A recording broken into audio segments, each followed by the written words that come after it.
Assalamualaikum. Waalaikumsalam. Mbak Darsil. Waalaikumsalam. Mbak Day Tampe. Alhamdulillah. Harikalla. Harikalla. Alpul harka? Séeréer. Oho, wala hawla wala quwwata. Ka séeréer. Séeréer. Ka fawre? Séeréer. Mais ka bukkita? Bukki. Séeréer bukki.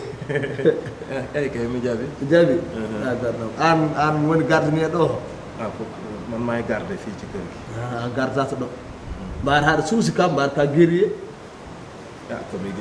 Man moom guerrier la.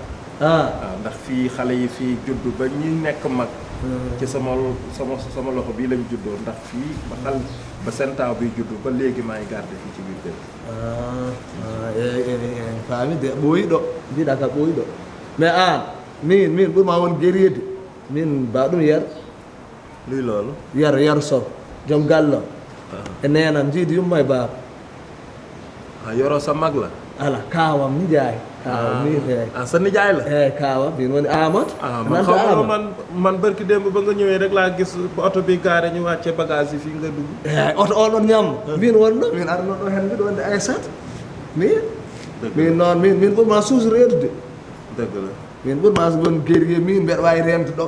mi reena escalier ɗi mi reena oto banggue ndiyam he mi reena dow kadi mi reena less ndi worinay paynode aynaɓe nayyi man dégguma loolu Jolof noon mbiyata wambaɓe sinan askine joni aɗa andi min komi jamar komi cuusɗo min mbiyat ndi worinay paynode aynaɓe nayyi fende jigaji dowmo yaɓɓa jaruji naɗo tan ɓandam ɗum guerguerte an tan mi busa jaski an wonte mi fiito hake heeɓa kelanɗe tati da nga doon way dëkk ba wayani de mbimi min komi vainqueur komi cuusɗo reewi mbiɗa wawi reen ɗo ndenta mi reena to mi reena banggue goɗɗo mbatta hen hakkille ɗum mbimami ko an est ce que ɓallu ɗum tiiɗi ɗum an sa soppama joni nguru est ce que aɗa tiiɗi ɓallu man moom tudd puso sax su duggee sama yaram dama koy aɗa wawa reen gorko denoma tiiɗo nguru wayata am ni suusa reedo haɓay yimɓe sappo walla sappo e joyyi min goto keekak ñëpp nga xeex ak ñoom ñëpp hedde yimɓe sappo mbimi walla sappo e joyo min goto mi haɓay mum lappa ɗum en Jolof wallahi ganda ɗum kam nani eyyi ganda kam mi ari ko galle kawam garmi kadi ɓiir ɓurma cuusal da holno yarata bon so renaki est ce que mi lomtotakoma ɗo goo nani dégguma loolu de eyyi ganda ɗum kam mbaɗa ɗum e hakkille ma kam so renaki tan komi lomtotoɗomo ɗon wadde jarama jërëjëf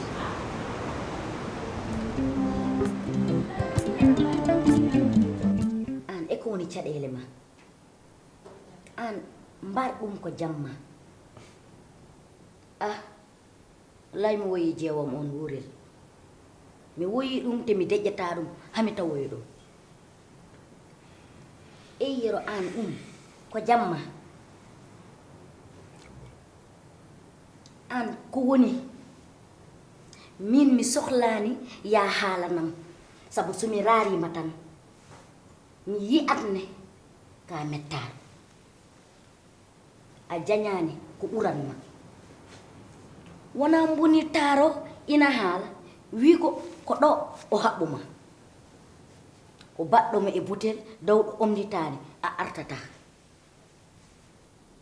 min de koko pamɗanmi ko fof o yawaki kam sakkantuma an noon haɗa andi ko jinmi darna koyɗe ma tiɗna hoore ma kolla ɗum ne an woni gorko a hulani ɗum ɓerdam nde welani hay siko seeɗa mi jañi ko muusi kam ma sœur accu mbatta ko noon accu mbatta ko aɗa heewi bagasuji au fait oto dañ ko muusma holko dañana ko muusma ko yiiloto ko omo haala ko do waɗi kam ko piɓi kam doyeno ko nangam famani mais an ko piɓɗoma ala Aïcha ko ni Allah waɗi sa famani a sikkat oɗo ko kulɗo oɗo ou bien oɗo o anda ko waɗata ko liggeyo no heewe hooram goo deuxiémement gonanmi koye wadde coordonné plus de 10 magasins troisiémement somi yetti mi jiranmi tan ko foftade raison pour laquelle so addi dugu ou bien o addi hare ou bien o addi haalluji ɗi ganduɗa haalluji dayɗe je parle même pas raison pour laquelle sa andani ette kadi Allah windiranima mboɗo yaha mboɗo yaltoya mboɗo yiiloya e caggal galle ou bien mboɗo yiiloya mboɗo waɗoya ko boni ɗum wona jikku ma gila gonɗa korko ha joni ɗum wona jikku ma ɗum noon andinimo sikkade sikkude ko piɓi kam wadde o fiɓani arrête toi aussi mi weltima hay e ngol ɗon konngol ngol kalɗa o wawnanima haydara c'est sûr bien sûr deuxiémement yo hakkille ma de wonko gonmi e defte so bendi inchallahu rabbi mawɗum o fof ɓenda ala caɗe mi fadata yo ɓendu ni ko minama defdata ɗum soko jari soble mi ɓeydat hen soko jari ndiyam mi ɓeydat hen kala ko waɗɗi hen tan komi baɗowo ɗum hen joni a suuɗoton mi suuɗanima a suuɗi ka ala si mi suuɗanima wona mbimami gonmi e defte gonmi koye def bendani taw deɗɗo goto noon defata sika jañi minguel ma ko onon defdata ha moƴ heɗomi doyene heɗomi doyene an gueɗe ma pamdani mboɗo anduma gueɗe ma pamdani de haɗani mi jañata jaam dow mi anda ɗum gonɗa ɗo addani probléme gueɗe ma pamdani ete to gonmi ɗo mi yiida bruit mi sohlani bruit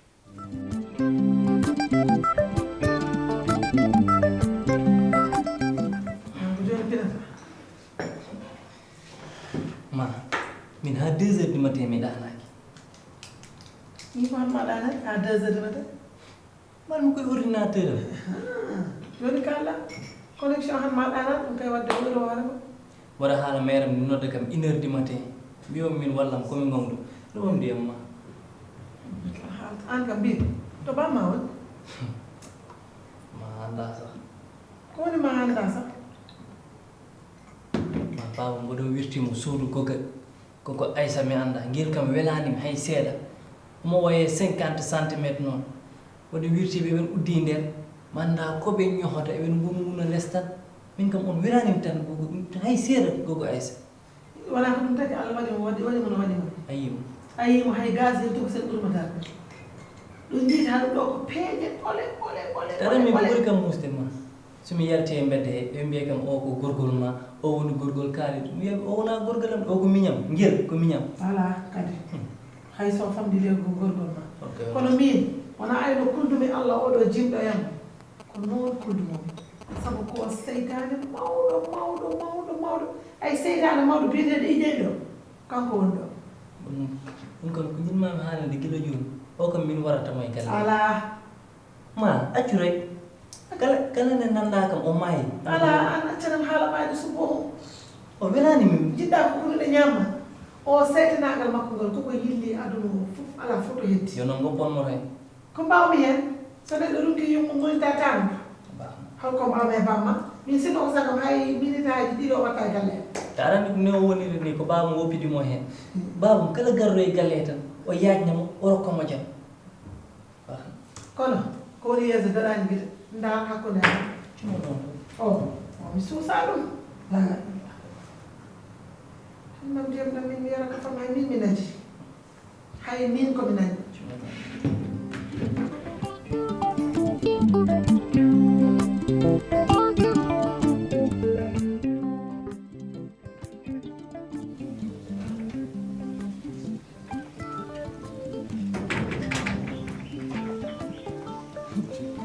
wallahi an gonduɗa ko yawani ko toy an min gila 14 heures parmi botta to gonnoɗa sah avant tout galle ulay gila 14 heures parmi bottade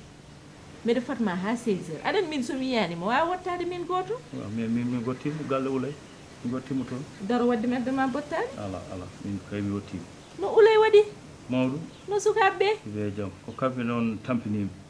kamɓe fof e dowam eɗe jabbe e dowam tan kaw tidiane settete babacar noon o ittat laafam ka tan o weddo hande noon mi weltima wonde e sukaɓe billahi e weltoto eyyi an ko goyata an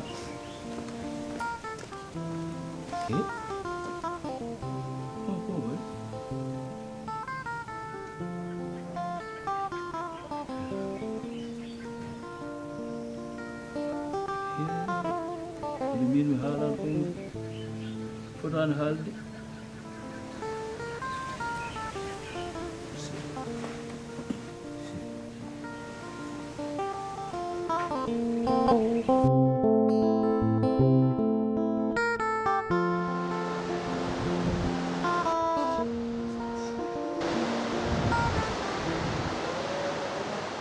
Asatan mbaɗɗa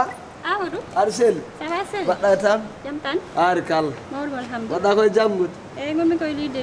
livre pulaar pular de machallah wallahi ɗum nden waɗi fayida kam janggude ɗemgal mum kam ɗum woni faare ayiɗe kadi ɗum wallata leñol boom ça c'est sûr wallahi ndeysan mbaɗɗa tan ça va alhamdulillah ari kalla aɗa selli mbiɗa selli e mbimi mbeɗa yinno jewten seeɗa de jewten wallahi mbeɗa jeɗima bisimilla e balɗe fof mbeɗa miijo mi miijima noon kadi ko miijimi ko won foti wonde saabu yidde mo poɗɗa yidde bonani mi ƴewtidima e ɓerdam jewtidmi e jaganayam ɗanimi donkumi ɗanade saabu yidde hakkude wonde hakkude men ko pular wiyata ko colel koko diwi juure e lekki min diwi min juurima e balabe ma sinno ko sagam noon hakkude men ceylagal belgal ha wayno jibini koko jibinira mi añani hen noon ha wonde avion ma aɗa diwa hen mbeɗa diwa hen ha goɗɗo heɓa hen woppa ko wonno no diwa hen ko tubac wiyata ko je t'aime et je t'aimerai je t'aime ko poisson qui nage dans l'eau wallahi yidde gongira e gonga min waɗani comprendre ko kalta ko de waɗam expliqué attu waɗani comprendre danaka famani jiɗɗo haalde famani mbimi colel koko diwi fay ladde juure e lekki min ne ndiwmi jolof nde faami ko dakar juurimi e balade ma hamouddan aljalmi aɗa jalmi de i haalde yidde no a jalmi eyyi yiide jiiɗa hunde kala haydara ala hen kadi an somi yiɗima komi poɗɗomi yidde somi yiɗanima mi woppi ko potmi yidde saabu an bamma e nena jiidi yumma e bam eyyi ɗum moom ko ka enɗo mam ka ƴiiƴe mam walla wona eyyi kadi a wayno poɗɗa waade haɗa yooɗi haɗa yonta hoko mbaɗanmi goɗɗo tawaɗo ɗo ɗum moom ko gonga kadi mbaɗmami statut nder ɓerde yimɓe mbaɗo ko statut portable an statut mo keeri estate e nder ɓerde allah aɗa seedi momtotako ɗiɗo jibinaɓe ha joni ɓen ɗo ɗum nande statut nder keer nder cœur a yiya noon ɗum gonɗo tagi yiiɗe wallahi gorno may saɗa mbiɗma yiɗi de mbiɗma yiɗi beaucoup je t'aime beaucoup eyyi mo jiɗɗa foof no yinma alhamdulillah mi dañi kono joni noon comme ko gonmi koye janggude ni a hokkat kam mi waɗa hen réfléchir ko wawi hen woni fof après min haalane réfléchir eyyi mi miijo henete tawno siiri eyyi aysata andi ko miijonoɗa kay ɓerde ma nanɗo hakkille ma nanɗo ala de miijo ɗo e ɗon jaɓaɗa kam allah ne seedi ko garmi ko balɗe nayyi hande mi ɗanaji saabu yidde wonde hakkude men ɗo henne ni mi wawata miija ɗakka bettuɗomi mi sikkani ni an aɗa miijo ɗum e aduna ma joni ɓaade tawɗa kam koye jangde hajjillam fof ko hen wonno a hokkat kam hami waɗa dal ami yaha mi deeja mi miijo ko kalda ko après kala ko wawi hen wonde fof mami haalane inchallah wadde noon yawre seeɗa noon moora kam walla canca kam mami sañse inchallah mi waɗɗani mbiɗon jooɗi tan mbiɗa fade ma nani kaɗaɗa kippuɗa kaye o tan tin haaldama e stoyam d'accord wallahi gornam ala probléme wallahi mbiɗemi yettode salto ok accat hakkille noon aysta wallahi je t'aime beaucoup Allah seydi